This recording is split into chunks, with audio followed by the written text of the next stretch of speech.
Welcome to my channel. నేను మీ శ్రీనివాస్ రెడ్డి.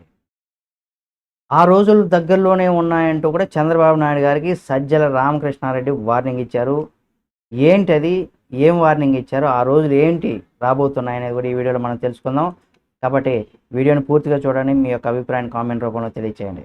ఇక Guntur CID కార్యాలయంలో వైఎస్ఆర్సీపీ సజ్జల రామకృష్ణారెడ్డి విచారణ ముగిసింది. అనంతరం కూడా ఆయన మీడియాతో కూడా మాట్లాడారు. టీడీపీ ఆఫీస్ పైన దాడికి సంబంధించి అక్రమ కేసులు కూడా విచారణకు పిలిచారని, బాధ్యత కలిగినటువంటి పౌరుడిగా విచారణకు వచ్చానని కూడా ఆయన తెలియజేశారు. గతంలో కూడా ఒకసారి విచారణకు వచ్చానని కూడా చెప్పుకొచ్చారు. ప్రజాస్వామ్యంలో ఇక్కడ పట్టాభిలాగా బూతులు మాట్లాడారు. టీడీపీ నాయకులు పట్టాభి ఎలా మాట్లాడాడో అందరికీ తెలుసునని కూడా సజ్జల అన్నారు. దాడులకు మా నాయకుడు జగన్ వ్యతిరేకమని మాట్లాడిన సమయంలో కూడా ఇక్కడ సంయమనంతో ఉండాలి. ఈ ఘటన జరిగినటువంటి సమయంలో కూడా నేను ఊళ్ళో లేను.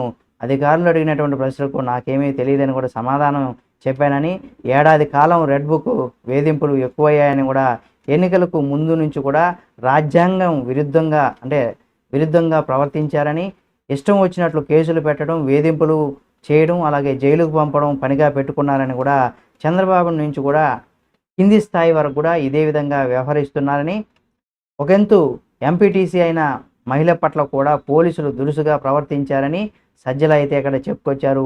మా వాళ్ళు కేసులు ఇస్తే తీసుకోలేదు, వాళ్ళు ఇస్తే మాత్రం ఇక్కడ దుర్మార్గంగా అరెస్టులు చేశారు. కూటమి ప్రభుత్వం పథకం ప్రకారమే ఇక్కడ వ్యవస్థీకృత టెర్రరిజాన్ని కూడా క్రియేట్ చేస్తుందని, మహిళల పట్ల పోలీసులు రౌడీల్లా వ్యవహరిస్తున్నారని, కాలం ఎప్పుడు ఇలాగే ఉండదని, మేము అధికారంలోకి వచ్చి ఇలాగే మొదలు పెడితే ఎలా ఉంటుంది, మీరు వేసినటువంటి విత్తనం చాలా ప్రమాదకరమైనదని పోసాని ఎప్పుడో మాట్లాడితే కేసు పెట్టారు.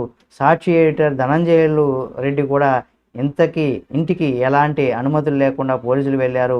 పవిత్రమైనటువంటి జర్నలిజం వృత్తిలో ఉన్న వారికి కూడా వదలడం లేదు. ఇలాంటి ఉన్మాద చర్యలు ఎలాంటి పరిస్థితులు దారితీస్తాయో ఆలోచించండి అంటూ కూడా సజ్జలైతే ఫస్ట్ హితవు పలికారు. మీరు ఎంతమందిని జైల్లో పెడతారో ప్రజల దృష్టిలో మళ్లించడానికి కృత్రిమ ఇక్కడ కుంభకోణాలు సృష్టించారని, లిక్కర్ స్కామ్ కూడా తప్పుడు కేసులు పెట్టి ఏడాది దాటింది. ఎప్పటికైనా వాస్తవంలోకి రండి, లేకపోతే జనం తరిమి కొట్టేటువంటి రోజులు వస్తాయని కూడా సజ్జల రామకృష్ణారెడ్డి అయితే హెచ్చరికలు జారీ చేశారు. ఈ వీడియో మీకు నచ్చితే లైక్ చేయండి. మరిన్ని వీడియోల కోసం మన ఛానల్ సబ్స్క్రైబ్ చేసుకొని పక్కనే ఉన్న బెల్ బటన్ నొక్కడం మాత్రం మర్చిపోకండి.